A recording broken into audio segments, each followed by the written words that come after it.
was, what are your thoughts on Pastor let's move on to this one.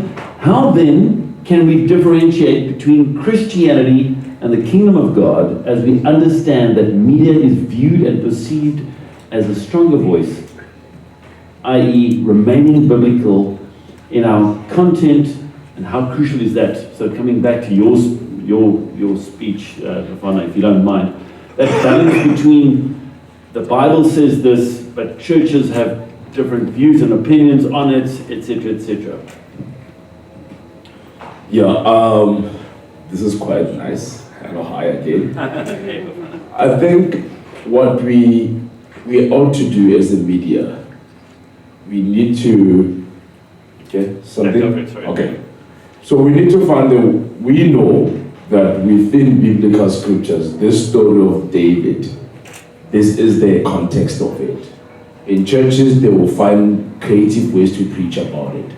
So usually there is a conflict between what is biblically correct and what is the interpretation of the preacher. Similar to the Jewish community, they have the Torah and they have the Talmud where the rabbis now narrate the story. So as a media, we must stick to the story, to the context of the story. Don't seek to narrate it according to our feelings or what we think might be the truth. So as earlier on I said, it's good to approach media from an educational perspective, because when people feel like they are learning something, they easily connect with you. But when they feel like you are telling them what to think and what to do, they feel they need to debate with you. Very good. Thank you so much. All right, so moving along, and this is a question that kind of came from from what you brought, David. In terms of the enemy, we all have a real enemy. What are some of the biggest things or most important things that we as media organizations should focus on with regards to our enemy? See, the enemy is very crafty, because very often he comes in a very subtle way, and you don't realize what his strategy is going to be until you cannot start, facing him. So to me, I think we need discernment, and that comes by the power of the Holy Spirit. And to that, again, we need to actually understand what discernment means, and allow that to be encouraged within the organizations. Because it might not come the top way, it might come the side way, or even the back door. And therefore, we have to actually, it's a bit like Paul, what I was saying earlier on, isn't it? He walked to the house of prayer, and after many days, he says, he perceived what was happening behind him. Here's what he did. He recognized the danger, and he recognized the power against him. But at no time, he actually dealt with a little girl. He dealt with the enemy itself. But when that happened in our organization, it's not personality, and that might come through somebody in your organization, or it's not personality, it's of recognizing the force of the enemy and then recognizing the weapon that has been entrusted to us to deal with it. Okay. Would you say then, in that regard, it's about how close we are to God and understanding the truth, and because of that, then we can easily identify the enemy? That was also kind of a follow-up question. Yes, and like we were this morning, the Holy Spirit actually nudges us. We know when there is something going wrong in the organizations, and we know when the enemy comes against us. What we've got to do is probably stop our activity and then start to actually deal with the problems that can help us to facilitate a smart way to deal with the activity that we find ourselves working. Fantastic, thank you, David. Bafana, back to you. A very practical question regarding podcasts, trying to reach a younger target audience, something like between 17 and 25. Practically, what should be the length of a podcast targeted for that age? Okay. An average podcast maximum is 1 hour. If the guest is interesting, you can take it up for 1 hour and a half. There was one guy in South Africa, he used to be on radio, his name is David Mashabela. if you know him. His podcast can go as far as 2 hours. He has what you call a Grootman conversation, right? Grootman conversation, yeah. Like he goes back in the day to modern society, and even his guests are quite familiar faces. So what works in a podcast usually, when I bring in, example, someone who is famous, most definitely you're gonna have views. And then if you don't have a famous person, I think then the creativity comes with the message that you are going to, the topic that you're going to talk about. So the biggest podcast right now in South Africa, most of you all know it, it's Popcorn, Meg G. And Meg G has over 1 million subscribers. And what works best for him is his content, but most importantly is the guests that he brings on. So if you bring people that who are famous, who are actors, who are sports, people already want to know who are these guys. So now coming to the church. In the church, we need to bring in people who will somehow kickstart conversations that are needed to be had within the church space. If we are going to talk about just Jesus dying on the cross, everybody has heard that for many years. But however, how do you then tell the same story in a different version? Maybe then you find creative ways. Maybe you bring in, was Jesus a revolutionary? Was Jesus a rebel in the times of Roman Empire? So you bring it down to the layman, and then you can look at the story of Jesus in many forms. Some of them, they see him as the king of Israel. Some will see him as a political leader who had opened a new party within the Israeli community, and people were following him, and that caused divisions. Some will see him as one guy who was pro this and anti that, right? Pro-liberation and anti-religion, because he was always attacking the Pharisees on their religious beliefs. But then the discussion then on the podcast for young people, keep it 30 to 40 minutes long. But as long as the guest is interesting, then you can take it longer. So it's all about the guest, the delivery of the message. But for the Gen Zs, make sure most of the short clips are found on TikTok and Instagram. Because most of the Gen Zs only go to YouTube, because that's where podcasts usually are, YouTube or Spotify.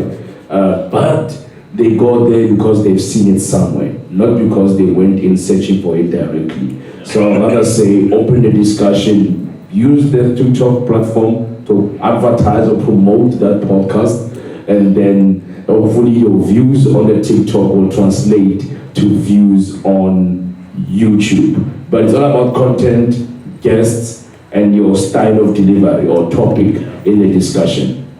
Sure, thank you very much, Bafana. All right, remember you can send questions if you want to. I've already received some more questions for you, David.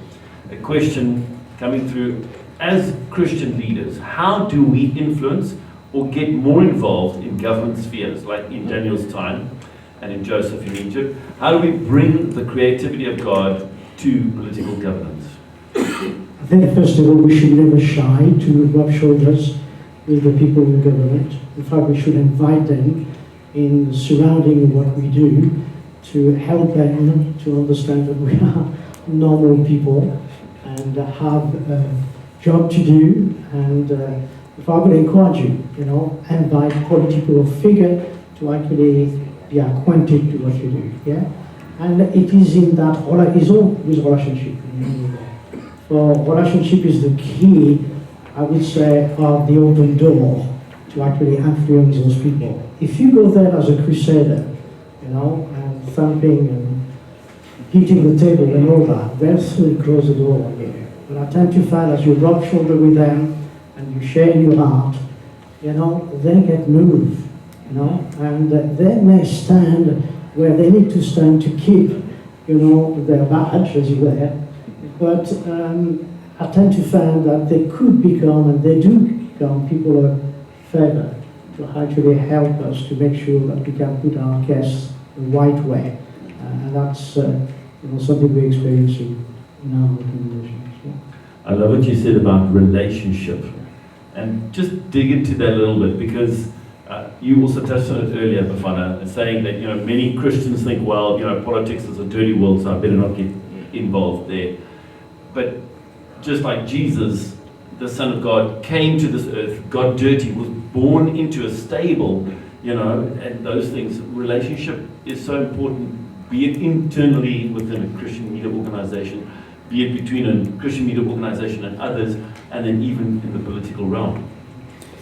First of all, we need to recognize what leadership means. Okay, leadership is influence, and therefore once you understand that you have a duty of influencing the world around you, then you need to actually spend time in the practicality of how that's going to work in your organizations.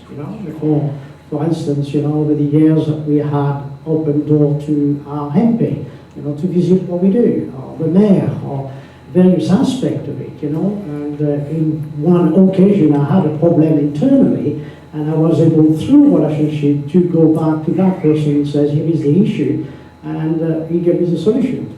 And therefore, relationship is the heart of God. Remember, okay, Christianity is not a religion, all right? Religion is man to find a way to God. Christianity is God to find a way to man. How did he do that? By relationship. And is what he's coaching us all the time, making sure, and if you read the manual again, you will find that all the advice that he's actually giving us is about how we go deeper in relationship with him, but with one another. Now, I might not love everybody, but I'm called to love everybody. Therefore, I might start by liking them for a bit, and then ask God grace to develop a relationship that might, very often the people that we dislike is the people we don't know. Because we've never spent relationship. We go from a third party comment, no, folks. Relationship is one-to-one. Thank you so much. Bafana, for you, in terms of successful podcasts, we're switching it up. I hope you guys don't mind. We're switching it up. In terms of successful Christian podcasts, both internationally and in South Africa, I mean, obviously numbers and things like that, one can do a search and see according to listens and things like that. But how do you rate, how do you determine success of a particular podcast? Yeah, wow, what a question. Because the assumption would be, I got 1,000 views, so therefore I'm doing great, right? But remember, what is a view? A view basically means somebody clicked on what you did, and you don't even know how long they were there for, right? Because YouTube you just click on it, it says a view. Whether you are there for like a 5 second and you're out, but it records it as a view. So then how do you know you have had impact? Thank God for social media. You also have something called metrics, where you are able to see how often was your post shared, how many people downloaded what you posted out. So you can measure by how many downloads you have, how many shared, if it was from you, how many other people shared what you posted. That's how you can measure your impact. However, for most of us, we think that a podcast is the one with the most views. But sometimes views are some are even the secret. Some are bought. Okay? Some guys just buy them, and next thing you see a new podcast. And how do you know which one is bought? It is the one that has over 2,000 views and no comments. So you might just know that those likes were just AI generated out of nowhere. So interaction as well is very important. How do you know? The more interaction you have on your post or on your podcast, that's when you know that people are captivated. And sometimes it won't be some nice comments like, well done, you did great. Even if you just frustrated someone and started a debate of controversy, that shows that you are having an impact. Somebody's listening and they thought that you were worth their data, time, and electricity in South Africa. So if you did that, you have done your part. So yes, that's how you measure the impact that you are having. But if you're only going to focus on how many views, you might be misled, because sometimes just because I viewed it doesn't mean I liked it.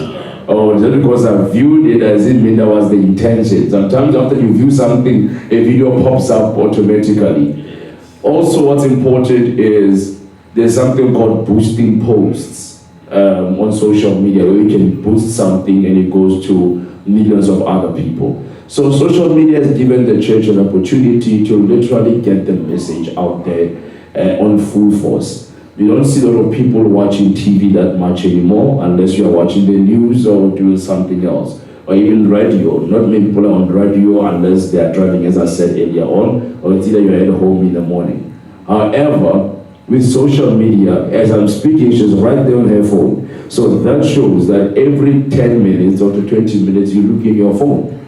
So if you can be able to captivate that audience, and with a one good message, one post can make you a famous person. If you don't believe me, there's a guy called Skomota in South Africa. We don't even know what he does, but he's famous. Just because he posted one video and he became popular. So it shows the power that social media has, for good and for bad. Be careful of one thing also, the woke culture.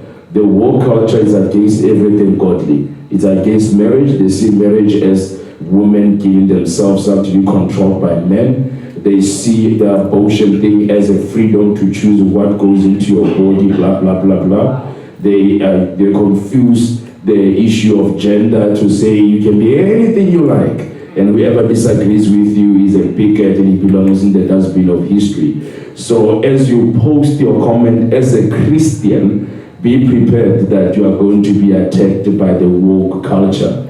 But the woke culture is so weak, the more you stand your ground, they disappear. Sure. Thank you so much, Bafana. We're almost wrapping up, ladies and gentlemen. Got about another 7 minutes. Transformational leadership is definitely something that keeps coming up, and I loved what you shared with us earlier. But the question that we've got here, what are some of the values that a transformational leader should carry, and how important is it that those values are filtered and represented by other members in the organization? And what are some practical ways one would achieve such? In all our business plan, we have what I call glossy values.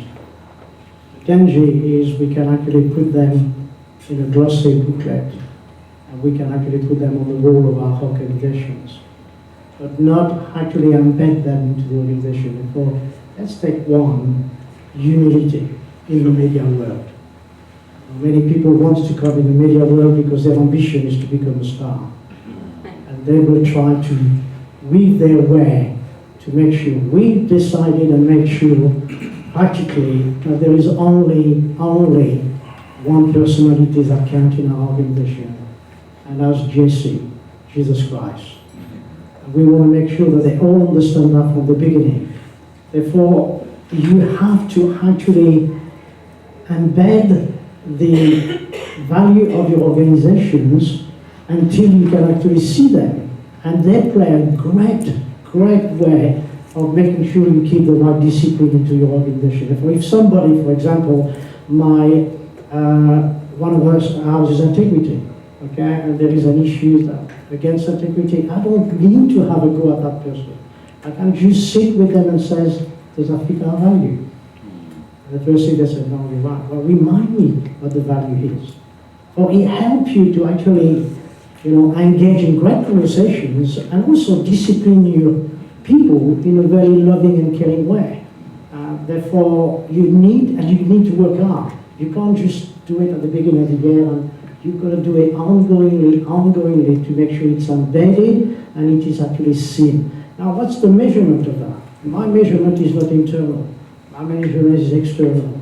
Anyway, we have an organization with an open door. Therefore, many people visit the organizations, and what they have to actually see is those values displayed. And when they leave, they often come to us and say, boy, I've never seen that value alive in any of the organizations, tangibly. For it's about demonstrating those values, in a tangible way. Sure. Thank you very much, David. Thank you. All right. For you.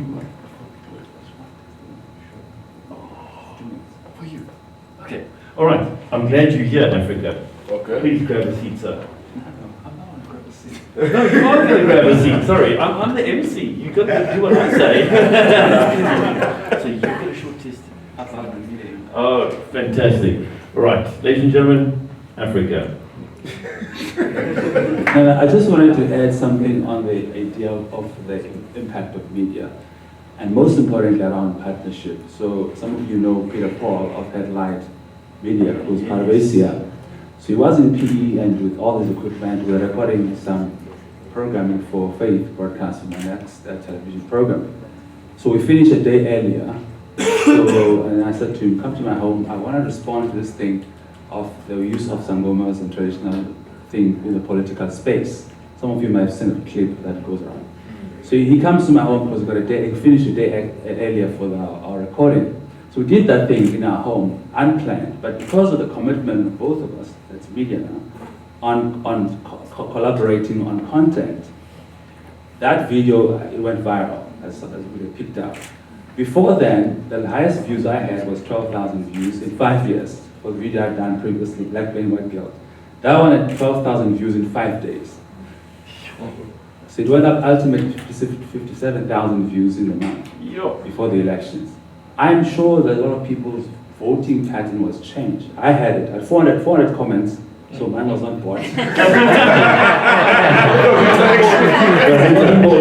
400 comments, lots of people saying, I didn't know.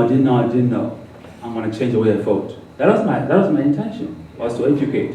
So there's a part where we no longer have to look at media as who's media and who's producing the media, but what is the message? Yes. If you watch a video by Dr. Motala Motsecha, the husband of Angel Motsecha, recently, questioning everything about Jesus, his divinity, his death on the cross, belittling everything, even claiming Christ had a wife called Mary Magdalene.